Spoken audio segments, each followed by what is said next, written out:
स्वागत है आपके अपने YouTube चैनल अग्नि 24x7 में।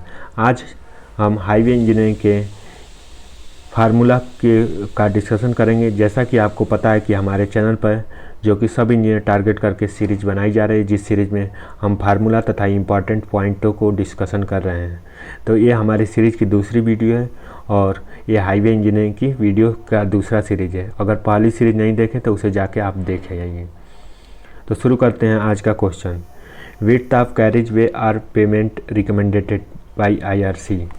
तो width and carriage way of pavement recommended by IRC। IRC मतलब इंडियन रोड कांग्रेस। IRC की फाउंडेशन कब हुई? तो 1934 में हुई। जयकर कमेटी कब बनी? तो 1928 में। मोटर व्हीकल एक्ट कब आया? तो 1938 में। इस तरह से हमने पिछली वीडियो में बताया था। टाइप्स ऑफ रोड और विड्थ ऑफ कैरिज वे। तो सिंगल लेन रोड कितना होता है? तो 3.75 metre. Two lane without mixed curve तो उसका होता है 7 metre. Two lane with raised curve 7.5 metre. Intermediate carriage way with expert and import road 5.5 metre. Multi lane के लिए तो पर लेन के लिए 3.5 मीटर पर लेन होता है। तो एक बार अगर रिकॉल करें तो सिंगल लेन के लिए 3.75, उसके बाद टू लेन के लिए विदाउट कर्व तो उसके लिए होता है 7.7 मीटर। उसके बाद विथ कर्व के लिए होता है 7.5। इंटरमीडिएट लेन के लिए 5.5 मीटर। अब आते हैं मोस्ट इम्पॉर्टेंट कॉन्सेप्ट, जो कि हर एग्जामों में इसका आना है संभावना की 100% संभावना है। तो वो मोस्ट इम्पॉर्टेंट कंसेप्ट क्या है? तो स्टॉपिंग साइड डिस्टेंस यानी SSD। Stopping side distance. Stopping side distance क्या होता है?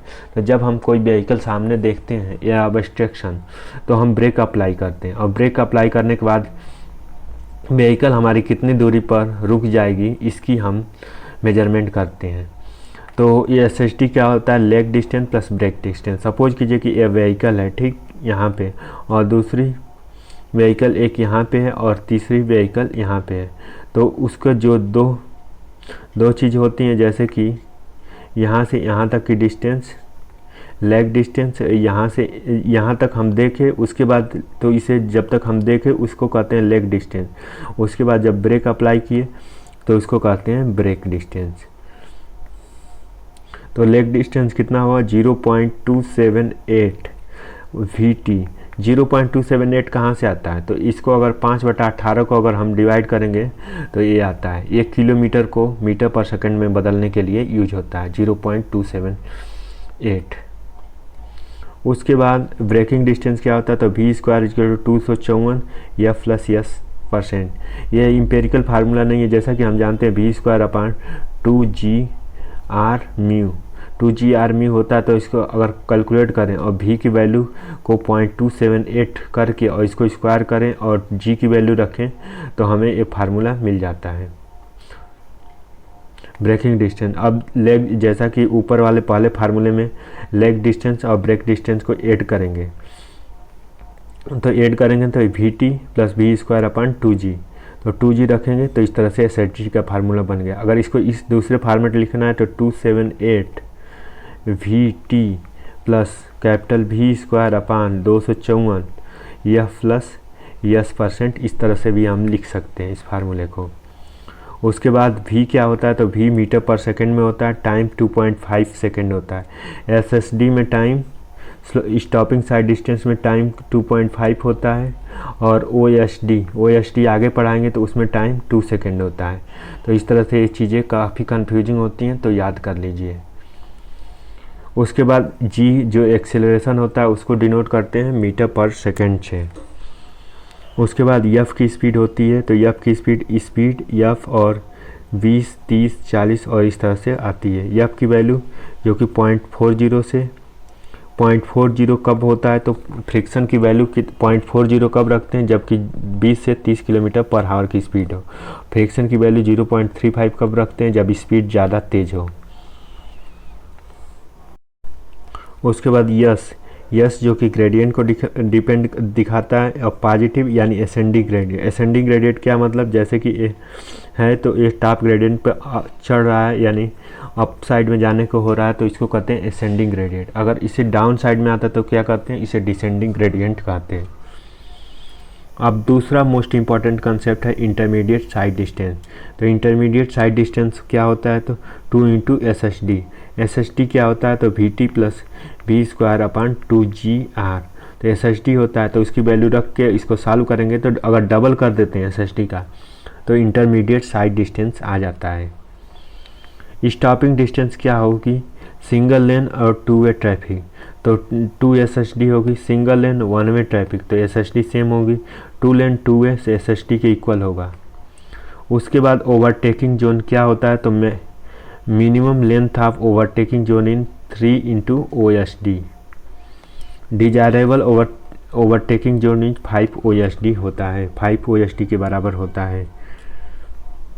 उसके बाद डिजाइन स्पीड में व्हीकल की स्पीड क्या होती है, तो नेशनल और स्टेट हाईवे के लिए प्लेन टेरेन में 100 से 80 किलोमीटर होती है, रोलिंग टेरेन में 80 से 65 होती है। उसके बाद हिली में 50 से 40 और स्टीप में 40 से 35 होती है। MDR में 80 से 65 और रोलिंग में 65 से 50 और उसके बाद हिली में 40 से 30 और उसके बाद स्टीप में 30 से 20। अगर इसको याद करने का अगर सिंपल तरीका देखें तो जैसे ये 80 वाला है तो ये उठ के यहाँ पे आ जाता है, ये वाला उठ के यहाँ पे आ जा रहा है, ये वाला उठ के यहाँ पे आ जा रहा है।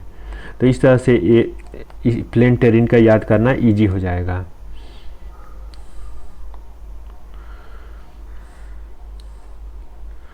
तो इस तरह से हम समझ के अगर प्लेन टेरेन का याद कर लेते हैं तो बाकी चीज़ों को हमें याद करना आसान पड़ेगा।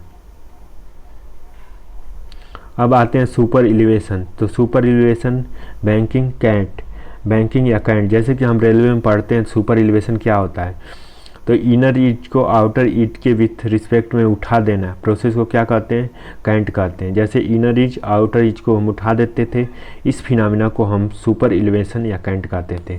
तो E plus F equal to V²/G। V क्या होता है, तो मीटर पर सेकेंड होता है। सुपर एलिवेशन किसका कितना होता है, तो जैसे अर्बन रोड का 0.045% यानी 4% होता है, प्लेन या रोलिंग टेरेन के लिए 0.07 या 7% होता है, प्लेन या रोलिंग टेरेन के लिए 0.7 या 7% होता है, हिली टेरेन या 0.7%। उसके बाद hilly terrain no covered in snow, hilly terrain no covered in snow तो उसके लिए 10% हम लेते हैं।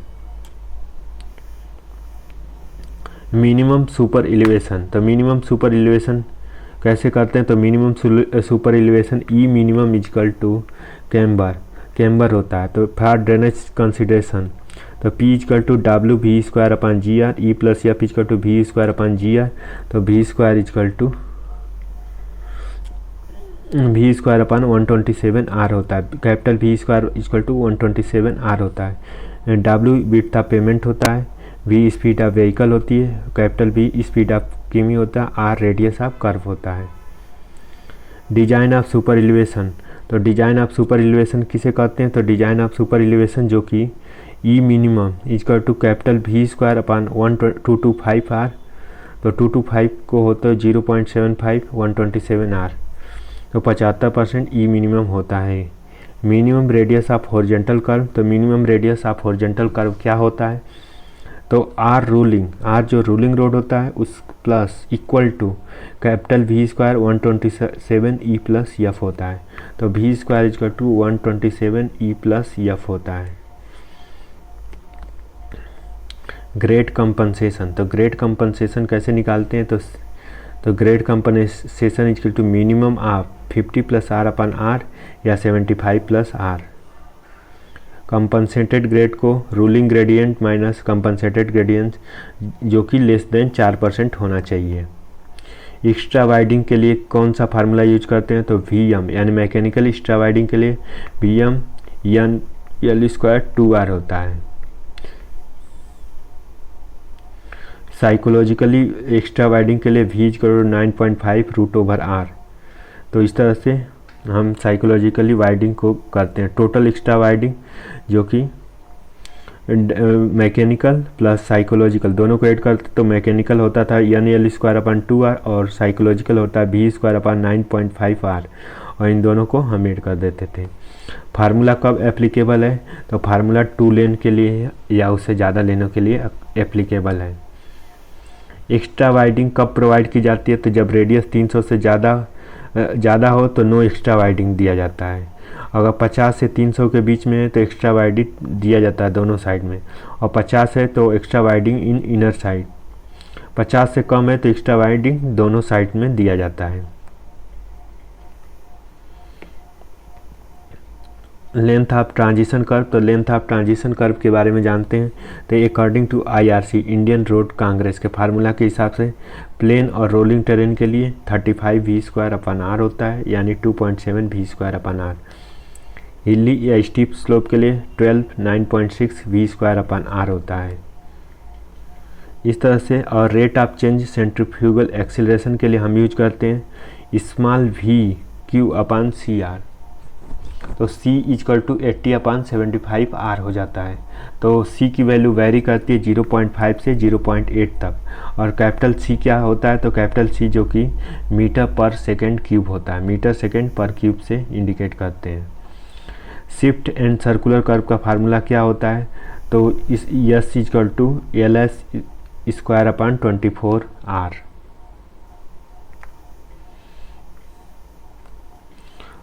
Indian highway colour with mill stone, जैसे पत्थर लगे होते हैं तो वो पत्थर कौन से कलर का क्या मतलब होता है, तो अगर येलो या वाइट है तो येलो और वाइट हो तो उसे कहते हैं नेशनल हाईवे को दिखाता है।